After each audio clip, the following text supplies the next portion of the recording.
Hi, Naturalist Licia here with the North Lakeland Discovery Center and our Discover at Home series. Today I will be sharing a little bit about my favorite animal, and if you know me, you know what animal that is. It is the bat. So we'll be looking at some fun, interesting adaptations of bats. What bats do we have here in Wisconsin? And some of those benefits and threats to our bats. So stay tuned for more. So bats are the only true flying mammal in the world, which makes them very unique. Their wings are literally made up of their arms and their hands, their fingers. They are in the order Chiroptera, which literally means hand wing. So here you can see the elbow of the bat. They have 4 long fingers here. And then the 5th digit is this little thumb with a long nail they use for climbing up things. Stretched in between these fingers is a really thin skin membrane that makes up the wing. There are over 1,200 different species of bats in the entire world. How many do you think we have here in Wisconsin? If you guessed 8, you are correct. We have 8 different species of bats here in Wisconsin, and we actually break them into 2 different categories. One group we call the tree bats, and one group we call the cave bats.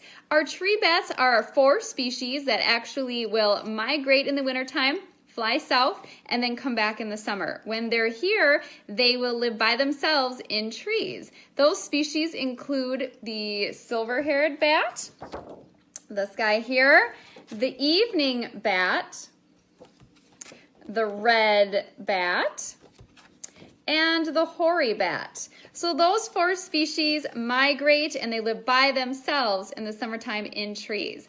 The other group of bats are known as our cave bats. Now these bats actually hibernate for the winter. Sometimes they'll go down south in southern Wisconsin a little bit to hibernate, or they go up to the mines in the UP of Michigan to hibernate. These 4 species include the big brown bat, the little brown bat, the eastern pipistrelle, or sometimes it's known as the tricolored bat, and the northern long-eared bat.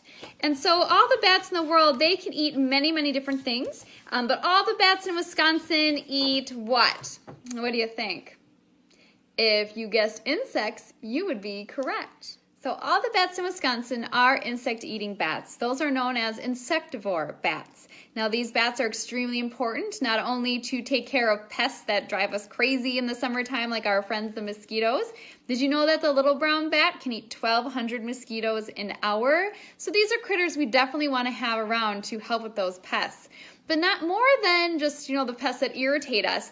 These animals are wonderful predators of pests for agriculture. They are eating up all the moths that lay larvae in food that's being grown that destroys crops. And so they are extremely important for that predation aspect of their lives.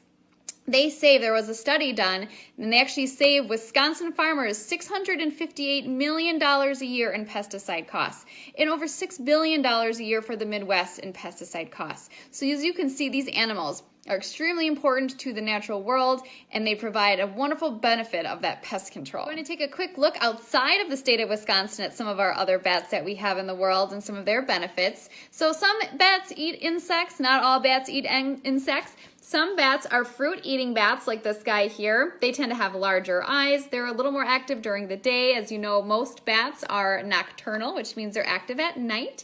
But these guys are incredibly important for what? Do you know? They actually plant things. They eat an entire piece of fruit. They digest everything except the seeds. And then as they fly around, they're pooping out these seeds. Anybody know what the fancy name for bat poop is? It's guano. Ooh, good stuff. This is actually a wonderful fertilizer. People have been using it for fertilizer for a really long time. You can purchase bat guano for fertilizer. It's very nutrient rich, a lot of nitrogen in here. And so these fruit bats are flying around pooping out seeds, and these seeds replant themselves and new plants and trees grow, which is pretty incredible. We also have bats, not in Wisconsin, of course, but they are eating nectar. You can see here, this is pretty cool. A neat adaptation of a nectar-feeding bat is that they have extremely long tongues. It's basically the length of their body.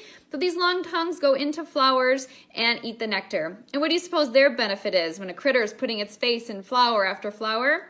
Just like our butterflies and other things, they are important pollinators. And so if you like mangoes, bananas, things like that, these critters pollinate those plants, and without these bats, we probably wouldn't have all the fruit that we have today. Before we meet one of our live education bats, I wanted to bring up one of the biggest threats to bats right now, and that is white nose syndrome. probably have heard of it, maybe you haven't. If you want more information on it, whitenosesyndrome.org is a great place for information. But what it does is it affects hibernating bats. And so if you recall, in Wisconsin, we have our 4 bat species that hibernate: the little brown, the big brown, the eastern pipistrelle, and the northern long-eared. What happens is when these bats are in hibernation in these cool caves, now bats are true hibernators, so they go completely down. They don't wake up several times and move around. They just shut down for the season. And they have just enough energy stored up to shut down, to stay asleep all winter, and then to wake up again in the spring and start moving around. What happens is during this cold hibernation time, a fungus actually begins to grow on their faces. It's this little fungus here, and on their wings.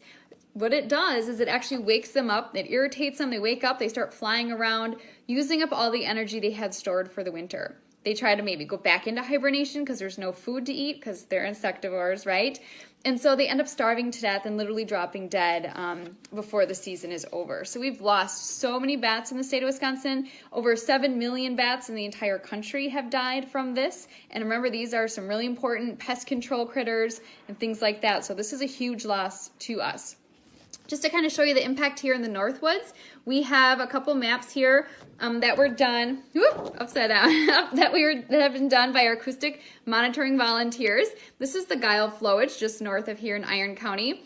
You can see here, this is the route that the surveyor took to do this particular route. This was in June 18th of 2010, and you can see all these little circles, these colored dots. Those are all different bat species that this surveyor encountered during their survey. So this is 2010. This map here is the same route done on July 4th in 2016.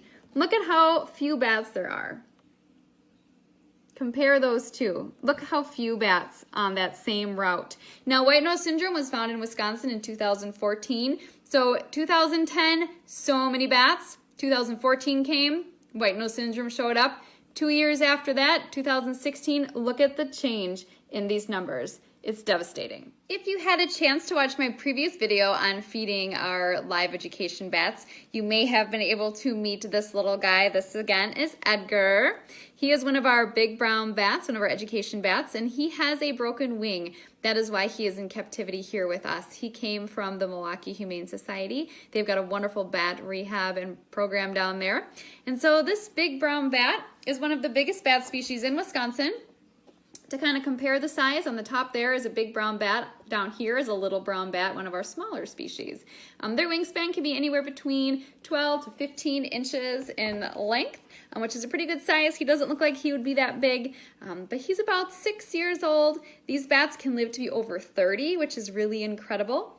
But this is our little Edgar, and because he's a big brown bat, and because he's a hibernator, he could potentially have gotten white nose syndrome if he were to be hibernating. So in the state of Wisconsin, we've actually made our 4 hibernating bat species threatened species. Again, that's the big brown, the little brown, the northern long-eared, and the eastern pipistrelle. These bats are protected in our state. You cannot kill these bats. You cannot hurt or injure them. If they are living in an attic between April 1st and August 1st, you cannot have them removed because they could be raising young. And when you exclude a bat from a home, usually you find out where they're coming in and out. And when they leave, you put up a gate and they can't get back in. And we never want to keep the moms away from the young when they're trying to raise them. So there's lots of also rules and regulations about going into caves in the state. So if you're interested in going into caves, please look into that as to not disrupt important habitat that's being protected. So these little guys are threatened in our state. Their numbers are very, very low now since white nose syndrome has hit in 2014. So today we just had a few minutes to learn about bats. If you know me, I could talk about bats forever. If you'd like to know more about bats, you can contact me at the Discovery Center, or you can look into our new Discover on Demand series that we're launching this month.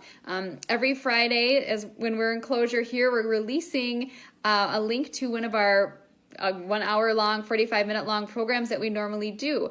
You go online and register and pay a small fee, and we send you a link to one of our staff presenting these programs for you. And so the Bats of Wisconsin one will actually be being released on April 24th, so just in a few days. So go back to a previous post at the Discovery Center. We talk a little bit more about how that works, but if you want to learn more about bats, please feel free to look into that program. Or hopefully you can join us sometime this summer when we're back up and running and doing programming year-round. All right, so thank you so much for watching today. Again, discoverycenter.net is our website. Please go there to find out more information on programs, about donating, becoming a member. As a nonprofit, that is how we are able to do the things we do. Stay safe, and we hope to see you at our next Discover at Home program.